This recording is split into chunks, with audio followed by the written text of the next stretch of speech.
I hope none of our viewers turned off their TVs at halftime, Hode, because if they did, they missed a thriller in Washington. ASU's first win in the state of Washington since 2014. Hi, everybody, and welcome in to our Devil's Digest post-game recap. I'm Zach Keenan. With me, our publisher, Hode Rubino, taking a look at ASU's 35-30 win over the University of Washington. And I'd like to take a look at this offense for ASU first, because it came out really flat. They were down 14-0 early, and then they seemed to abandon the pass game and find a far more lucrative run game. Yeah, look, I mean, you did have definitely two huge elements over here in play. First of all, it's the Washington secondary. We did talk about them in our preview. They did, unfortunately for ASU, come as advertised. It was really, really hard for Jaden Daniels in the passing game to really get off. Now, look, in all honesty, I think that Jaden Daniels definitely was not sharp today. I think he did miss some wide receivers wide open. He did have some issues with his decision-making. This is stuff that is definitely going to come out in the film session tomorrow. I have no doubt about that. But you also have to give credit for this defensive back unit for the Huskies. Again, really coming as advertised, really, really suffocating the ASU passing game quite a bit. So when you have a running back like Rachaad White, which to me, week after week proves that he is definitely the best in the Pac-12, and I would definitely put him top 10 in the country right now. And ironically, we talked about, Rachaad White had 28 carries last week against USC. Yes, it was a win, but you don't want to put too much on his plate. Offensive coordinator Zach Hill said after the game, Rachaad White is a guy that doesn't want to come out.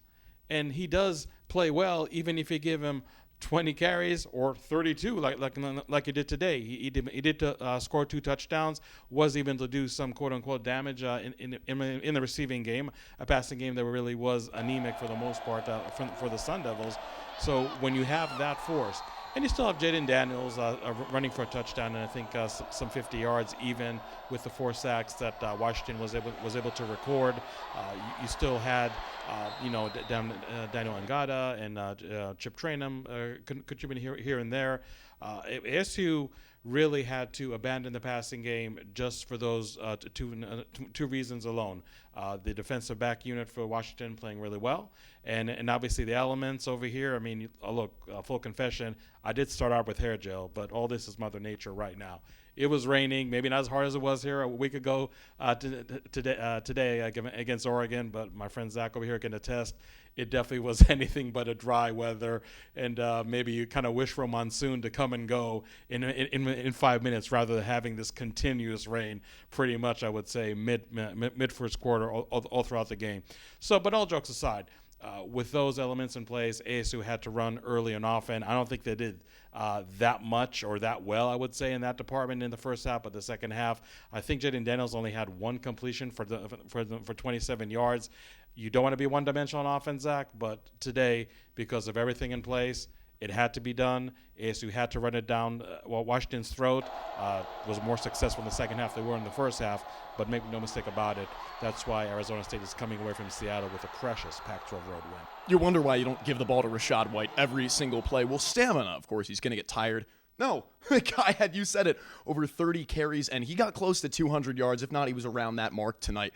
Incredible back-to-back career games for Rachaad White. Now we take a look at the ASU defense, and they came out very flat. To be honest, it worried me.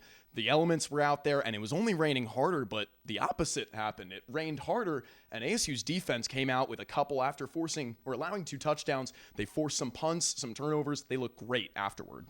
Yeah, and honestly, you really thought that this looked a whole lot like the Washington State game at home a couple of weeks ago, where ASU's opponent is really having their way with the ASU defense. To make matters worse, the ASU offense isn't really counterpunching every time the opponent scores. So you would definitely worry that this game was going to get away in a hurry, if not in the first quarter, especially in the first half. But give ASU credit, they really, really settled down. After those 2 touchdowns, the only points that they gave up in the first half was a field goal to end the first half. And if we're being honest about it, it was a bad decision by ASU special teams to squib a kickoff, which ended up actually returning very deep into ASU territory. and the Huskies were able to convert a field goal, like I said, right before halftime, going in with some kind of momentum into the locker room. And look, I mean, the ASU defense wasn't perfect. I mean, they did give up 13 points, but the ASU offense did come to life.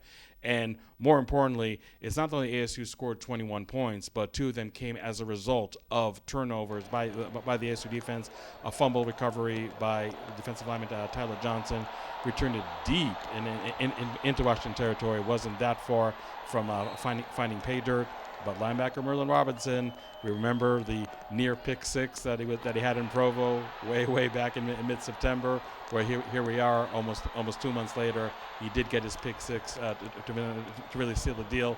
But I think that was really very indicative of how well this ASU defense played in the second half. And look, make no mistake about it, this is not a juggernaut Washington offense by any means. I mean, sure, when they went up 14-0, you kind of wonder that maybe they finally woke up. Maybe their head coach Jimmy Lake, who by the way is going to be officially fired on Sunday, that really put some extra pep in the step, especially on the offensive side.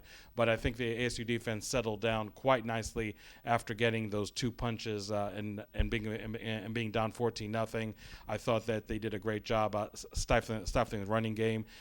The Huskies did not pass the central mark on the ground, and in the air, 171 passing yards yielded. Usually, when you have a number that low, especially in the Pac-12, you really should come away victorious. I don't know if ASU really had that many sacks, or maybe even any sacks at all, but I just felt that they were able to pressure the 2 quarterbacks. And yes, just like I said in the preview, not to pat myself on the shoulder, we saw another 2 quarterback system from an ASU opponent, which really did not work all that well. And granted, I think the ASU defense really more penalties in the first half is really what gave that University of Washington offense success, more than just like one breakdown after another. So really give kudos to the ASU defense. We know all year long, and honestly, we said it in the preseason, there's a lot of games that this ASU defense is going to have to carry the ASU offense on its back, and I really felt that tonight was definitely one of those games. Again, those 2 fourth-quarter turnovers, the fumble recovered, returned deep into Washington territory, and the pick six by linebacker Merlin Robinson. Those obviously were instrumental in ASU's win, and I would say the Sun Devils probably don't come away with a W if not for the fine play by the defense, and especially those 2 turnovers in the fourth quarter. The second half play from the defense, while the offense showed up with 28 points in the second half, the defense allowing 13, you could argue 7, minus that last garbage time touchdown in the points in the second half.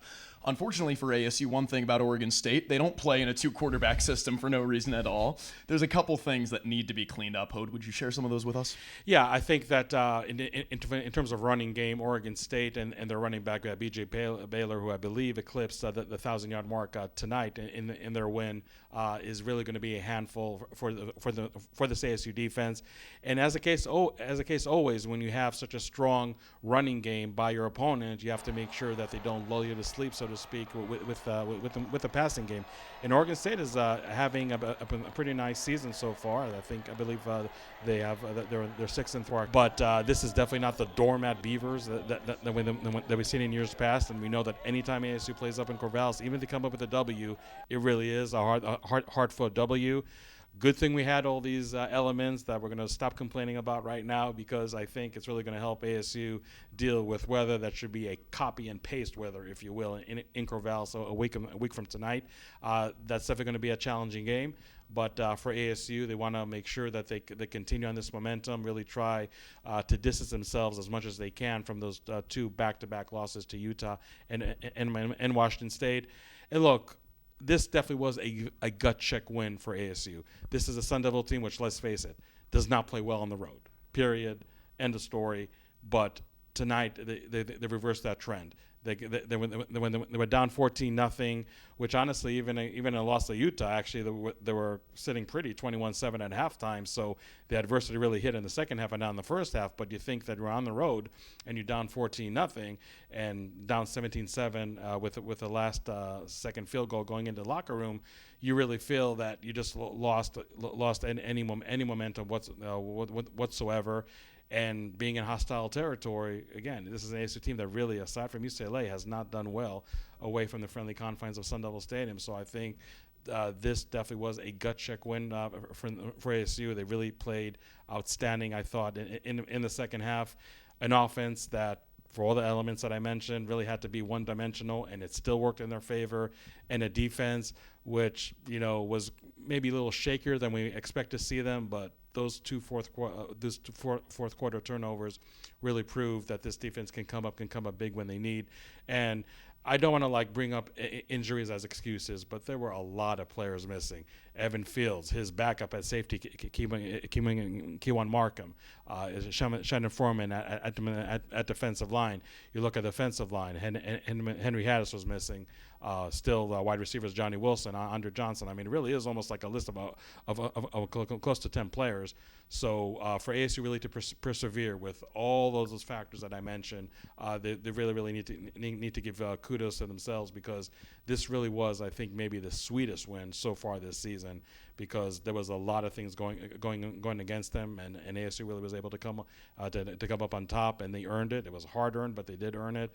So maybe this is a win that shows a lot about this character of this team. Honestly, a character was questioned just a few weeks ago. So we'll see if ASU can really finish strong the last two games of the regular season. Again, a game against Corvallis I don't think it's going to be any easier. It's definitely going to have the same weather elements, but I think ASU proved a lot to themselves tonight, and I think that can help them a lot in Corvallis a week from tonight. I don't know about you. I'm ready for a steaming hot shower. ASU comes away with a 35-30 win over University of Washington. They're going to head back home to Tempe tonight, and then later this week, they'll head back up here to the state of Oregon, taking on the Oregon State Beavers in the penultimate game of the season, or the regular season, excuse me. For DevilsDigest.com, I'm Zach Keenan. Joining me, our publisher, Hode Rubino. We'll see you back in Tempe later on this week.